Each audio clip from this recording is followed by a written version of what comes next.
Welcome. I'm currently recording this on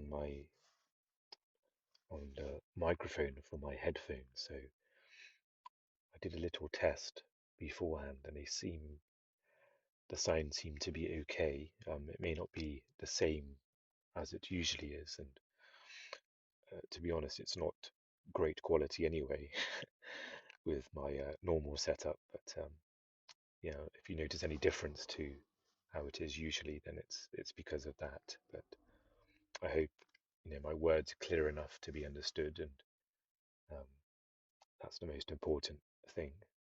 Even though the quality may not be maybe a little bit different.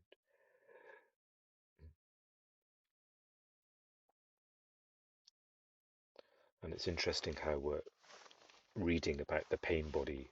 Um, we've reached a chapter where Eckhart is discussing the the makeup of pain and pain body, and it is something I'm sure many of us can relate to or are going through as well. I had a very difficult week in regards to lots of pain arising, and I found it was a little bit confusing for me as well, because the pain felt multifaceted. I could sense there was pain from past, and I could also sense there was pain from the mental health conditions of the mind. So for me, it was depression, and I almost say the word depression without the the identity of, you know, sometimes it can, some of anything, I guess, can be used as to add to your identity. But so I say depression just so there's an acknowledgement or a sharing, or you know, there's an understanding of some of the symptoms that come under that. And so I was very aware in that painful time there, and this had come up in the past, where it was very difficult to almost enjoy anything at all. And there's a kind of common symptom in depression where this happens, where everything you used to enjoy, it's no longer accessible anymore, and you're only left with the pain there as well. And perhaps these words don't give it justice, in a sense of how accurate it can only, words are limited in this way. But and it didn't feel as if there was anything that could take away the pain as well. There's nothing that could touch it. And quite often, when sometimes I've had a low mood, then it's been quite nice to put on a movie, or to go for a walk or journal. But with this severity of pain, it was almost as if you were certain that nothing would help, and it was too much to even try to do anything. So, and the one thing I was able not to do was add to the pain. And this can be done with, you know, adding labels to it, or making it into a story of the painful few days that I've had, and and that gets created into almost mental structures that you add to the pain you've been through, and situations. And then also there's another new entry to that file called, a bad few days, and you've got a story. You can click into that file, and there's a big story there that you carry with you. So I was able to just acknowledge the pain for what it was. And I wasn't able to be present in that pain. I was, I noticed there was lots of unconsciousness in the pain. there must have been some awareness because I wasn't completely lost in it. There was enough awareness not to create a story or to indulge in unhealthy behaviors, which I've done in the past, such as, eating um, junk food or things in that nature.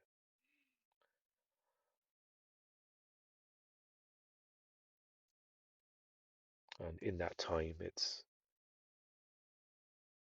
sometimes there are things that can help, whether, talking to somebody who's perhaps aware of this understanding, aware of presence, that can that can definitely be of help. And the things I mentioned just before, going for a walk, and then there are times when nothing may help, and in some ways both are fine.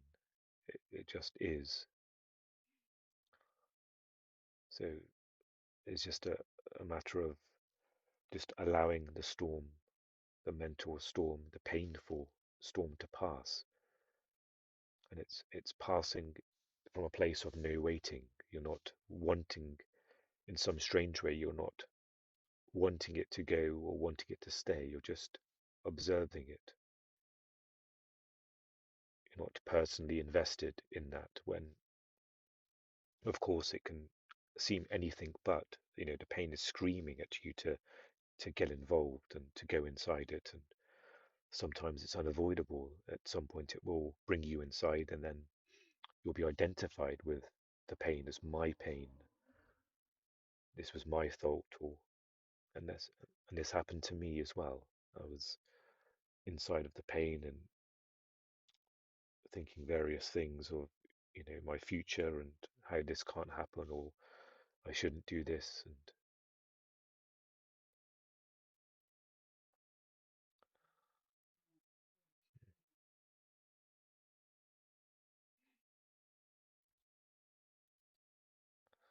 And so as we read on from this chapter, maybe this will illuminate this understanding of pain body, and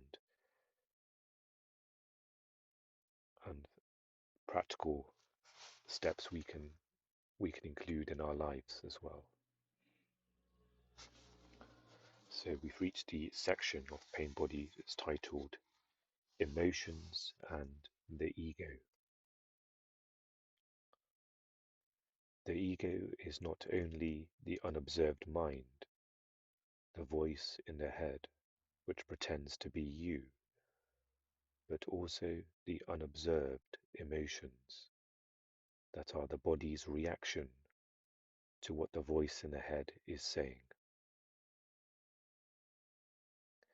We have already seen what kind of thinking the egoic voice engages in most of the time, and the dysfunction inherent in the structure of its processes, regardless of content. This dysfunctional thinking is what the body reacts to with negative emotion. The voice in the head tells a story that the body believes in and reacts to. Those reactions are the emotions. The emotions, in turn, feed energy back to the thoughts that created the emotion in the first place. This is the vicious circle between unexamined thoughts and emotions, giving rise to emotional thinking and emotional story making. The emotional component of ego differs from person to person. In some egos, it is greater than in others. Thoughts that trigger emotional responses in the body may sometimes come so fast that before the mind has had time to voice them, the body has already responded with an emotion, and the emotion has turned into a reaction. Those thoughts exist at a pre-verbal stage and could be called unspoken, unconscious assumptions. They have their origin in a person's past conditioning, usually from early childhood. People cannot be trusted would be an example of such an unconscious assumption in a person whose primordial relationships, that is to say, with parents or siblings, were not supportive and did not inspire trust. Here are a few more common unconscious assumptions. Nobody respects and appreciates me. I need to fight to survive.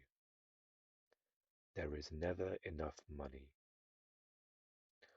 Life always lets you down. I don't deserve abundance. I don't deserve love. Unconscious assumptions create emotions in the body, which in turn generate mind activity and/or instant reactions. In this way, they create your personal reality. The voice of the ego continuously disrupts the body's natural state of well-being. Almost every human body is under a great deal of strain and stress, not because it is threatened by some external factor, but from within the mind. The body has an ego attached to it, and it cannot but respond to all the dysfunctional thought patterns that make up the ego. Thus, a stream of negative emotion accompanies the stream of incessant and compulsive thinking. What is a negative emotion? An emotion that is toxic to the body and interferes with its balance and harmonious functioning. Fear, anxiety, anger, bearing a grudge, sadness, hatred, or intense dislike, jealousy, envy, all disrupt the energy flow through the body, affect the heart, the immune system, digestion, production of hormones, and so on. Even mainstream medicine, although it knows very little about how the ego operates yet, is beginning to recognize the connection between negative emotional states and physical disease. An emotion that does harm to the body also infects the people you come into contact with, and indirectly, through a process of chain reaction, countless others you never meet. There is a generic term for all negative emotions: unhappiness. Do positive emotions, then, have the opposite effect on the physical body? Do they strengthen the immune system, invigorate and heal the body?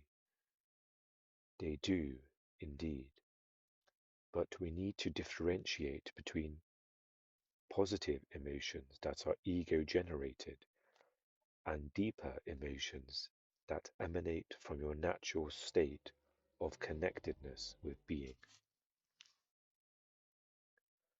Positive emotions generated by the ego already contain within themselves their opposite into which they can quickly turn. Here are some examples. What the ego calls love is possessiveness and addictive clinging that can turn into hate within a second. Anticipation about an upcoming event, which is the ego's overvaluation of future, easily turns into its opposite, letdown or disappointment, when the event is over or doesn't fulfill the ego's expectations. Praise and recognition make you feel alive and happy one day. Being criticized or ignored make you dejected and unhappy the next. The pleasure of a wild party turns into bleakness and a hangover the next morning. There is not good without bad, no high without low. Ego-generated emotions are derived from the mind's identification with external factors, which are, of course, all unstable and liable to change at any moment. The deeper emotions are not really emotions at all, but states of being. Emotions exist within the realm of opposites. States of being can be obscured, but they have no opposite. They emanate from within you as the love, joy, and peace that are aspects of your true nature.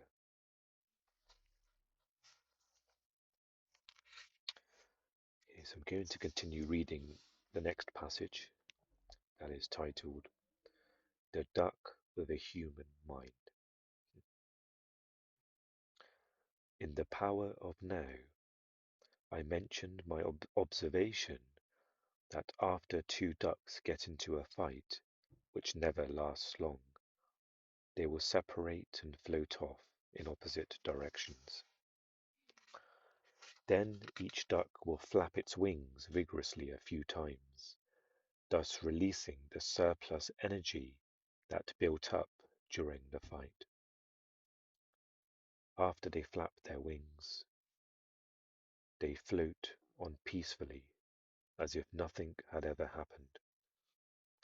If the duck had a human mind, it would keep the fight alive by thinking, by story making. This would probably be the duck's story. I don't believe what he just did. He came to within 5 inches of me. He thinks he owns this pond. He has no consideration for my private space. I'll never trust him again. Next time, he'll try something else just to annoy me. I'm sure he's plotting something already, but I'm not going to stand for this. I'll teach him a lesson he won't forget. And on the mind spins its tales, still thinking and talking about it days, months, or years later. As far as the body is concerned, the fight is still continuing, and the energy it generates in response to all those thoughts is emotion, which in turn generates more thinking. This becomes the emotional thinking of the ego.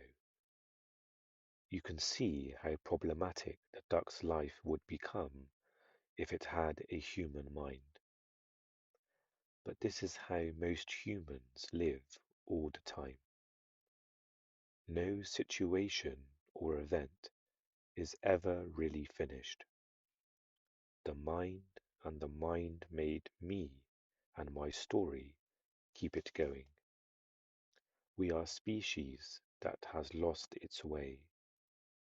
Everything natural, every flower or tree, and every animal have important lessons to teach us if we would only stop, look, and listen.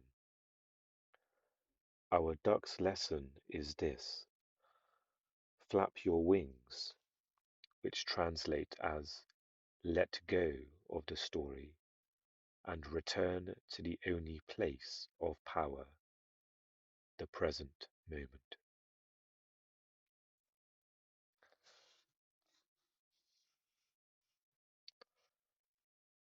So that's the end of this passage. And before ending the episode, perhaps we can just touch upon the point of this story here of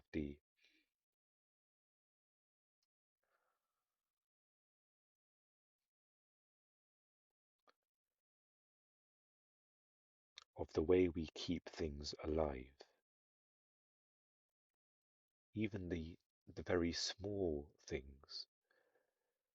It seems like the more we are overtaken with ego, or it's the more we are covered up by ego, perhaps the more stories are created.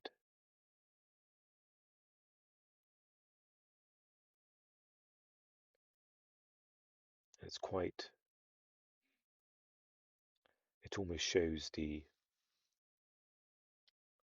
urgency. I think that was a word used earlier in the book of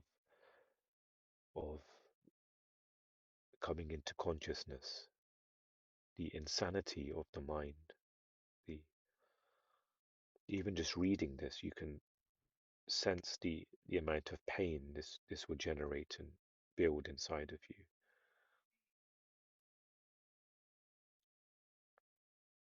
And it's extremely clear what the consequences of living this way is, of what it does to the body and how it affects the mind.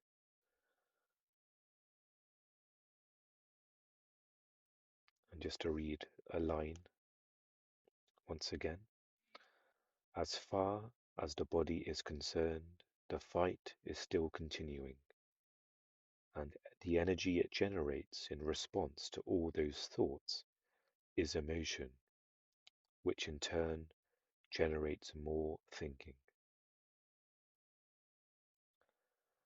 And you can only imagine the amount of cycles that are going through within ourselves, perhaps some of them unconsciously, certain people in our relationships where we see them, an interaction happens, and then we're creating a narrative out of it immediately, spinning the narrative, spinning its tails, Eckhart says, still thinking and talking about it days, months, or years later. Just you can imagine the toll that takes on the mind and body, the years of that destructive energy, the toxic energy being kept alive, the unconscious habits of the mind.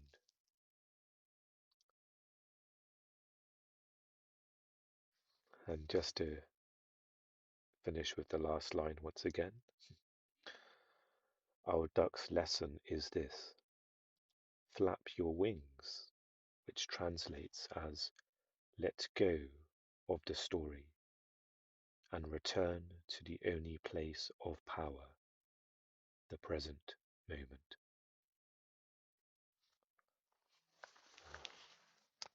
Brings us to the end of the episode. Thank you so much for listening and joining me as we read A New Earth. I wish you well, and we'll speak again very soon. Take care.